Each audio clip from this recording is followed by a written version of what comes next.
This is me applying numbing cream before the laser removal, and this is me looking crazy after it. I won't let anybody catch me looking like that. Run, run, run. Hi guys, if you watched my prior video, you'll know that this is part 2 of my microblading removal journey. So follow me along as I overcome my little anxiety of doing this laser tattoo removal for the very first time. 1, 2, and 3. I think I'll be brave. I was able to do the microblading, so I can skip the numbing cream. Okay. I'm having second thoughts. Alright, I will let her know and then she can send that in, and then the pharmacy should contact you. Do you have any questions for the pharmacist? I was told that to apply it 45 minutes before they go in and start removing. Yep. Okay. Yep. It'll say that on there, but it does say the 45 minutes prior to the procedure. What in the world is this? It's time to apply. That's a lot that oops. Okie dokie. So about 50 minutes from now, she's gonna go in with her laser.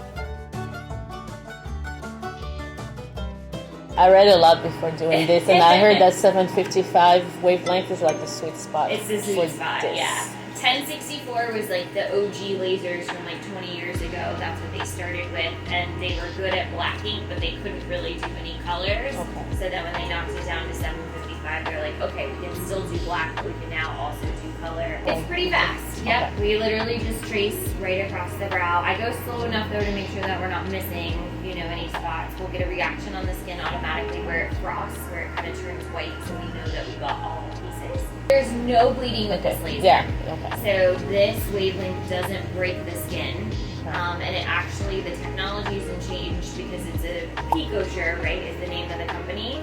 It fires in a picosecond, which is faster than a nanosecond, which is old technology. So because it fires so fast, it almost puts like a pressure wave through the ink to break it apart, and so the heat is dramatically decreased. When you have super high heat, that's when it's breaking the skin and it's like almost cutting. Yeah. That won't happen. Okay. I've never broken the skin with this laser. Usually the angle that's best is having you lay back a little bit in the chair. So Candace will get your table kind of tilted back. You do have like little metal goggles that are going to protect your eyes. Okay. You'll still see bright light through the edges, but your vision is protected. 3, 2,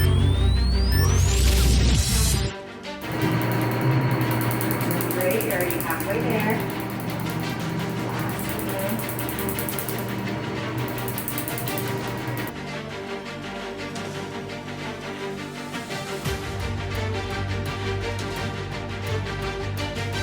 I'm going to give you that little countdown again. 1,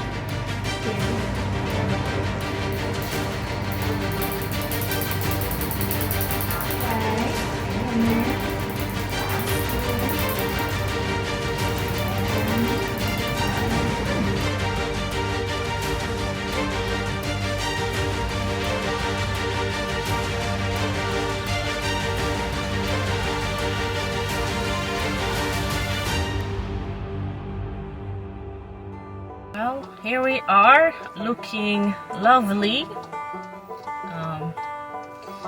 Yeah, I think I'm gonna have to run from the car so nobody can see me like that.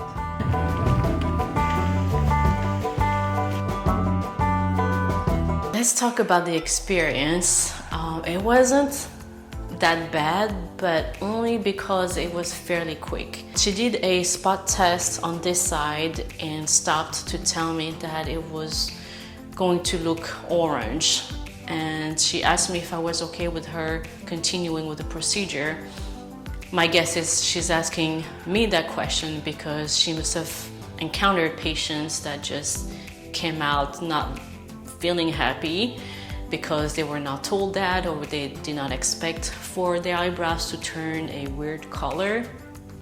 I knew I wanted to get them off of my face, and I knew what the expectations were because I had done my homework by watching some videos, reading articles, and looking at before and after pictures. It was definitely like a very hot burning sensation, like they explained.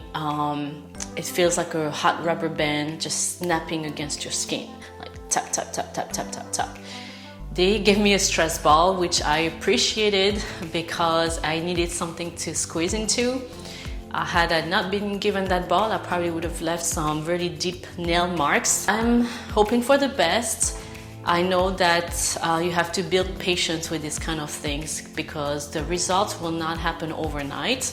This is going to be a matter of days or weeks before you start looking at yourself in the mirror and liking what you see.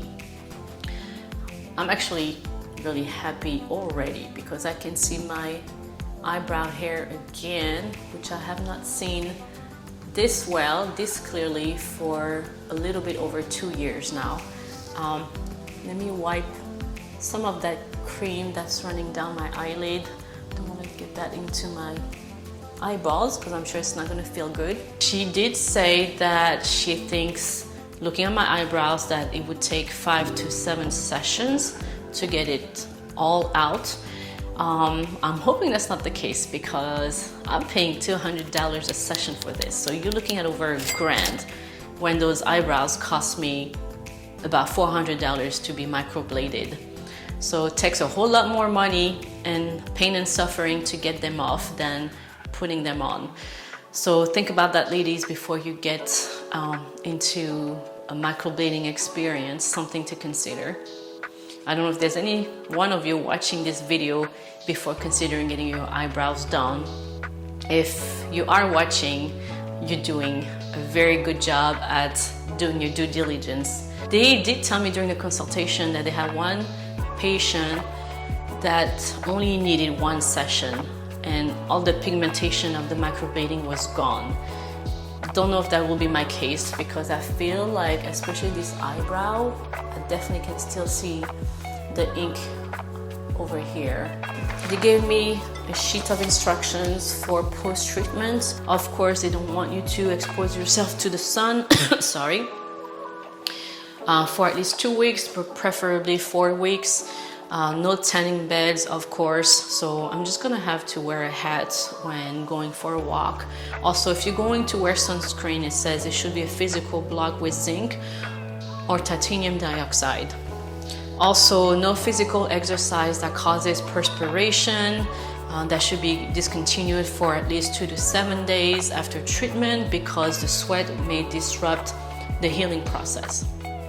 And something else to highlight that's very important is that you should have a balm, and they give you some examples like Aquaphor, which I have a tube of, Neosporin cream, or some scented moisturizer to keep the area moist.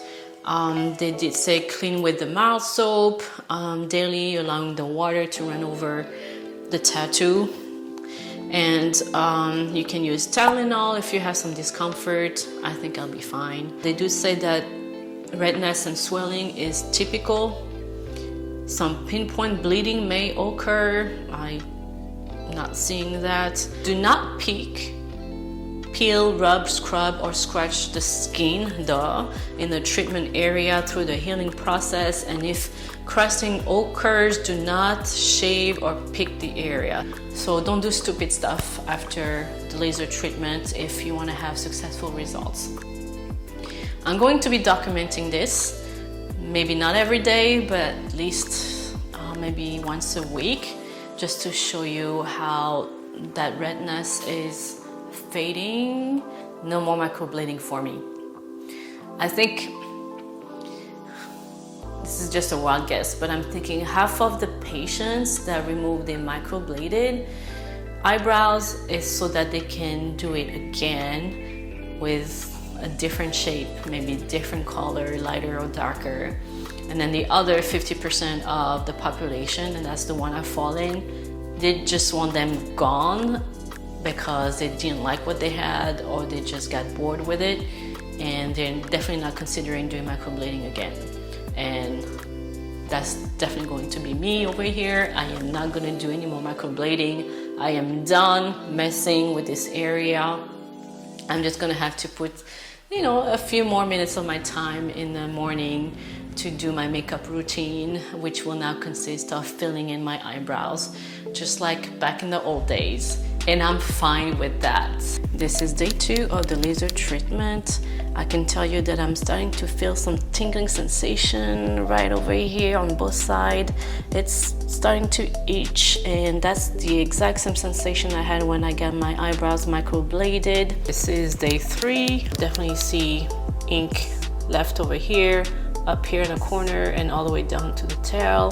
So that microblading girl definitely deposited much more ink on this side, or went in a little bit deeper than the other side.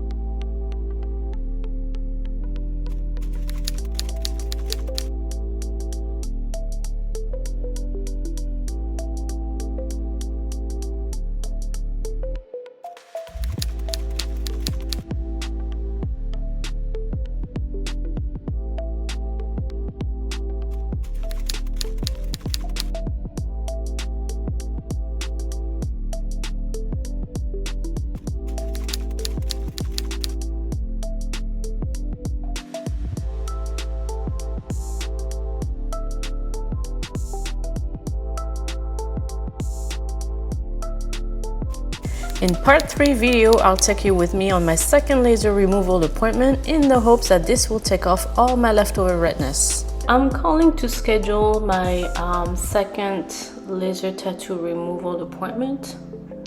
Okay. Does it have to be exactly 6 weeks? What about the 25th? No, we do have to do 6 weeks. Okay. We can go further than 6 weeks, but we don't typically go earlier.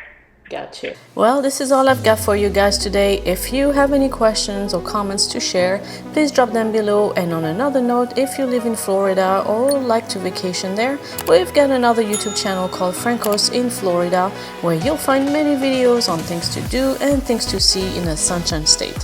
Thanks for watching, and I'll see you in the next video. Bye!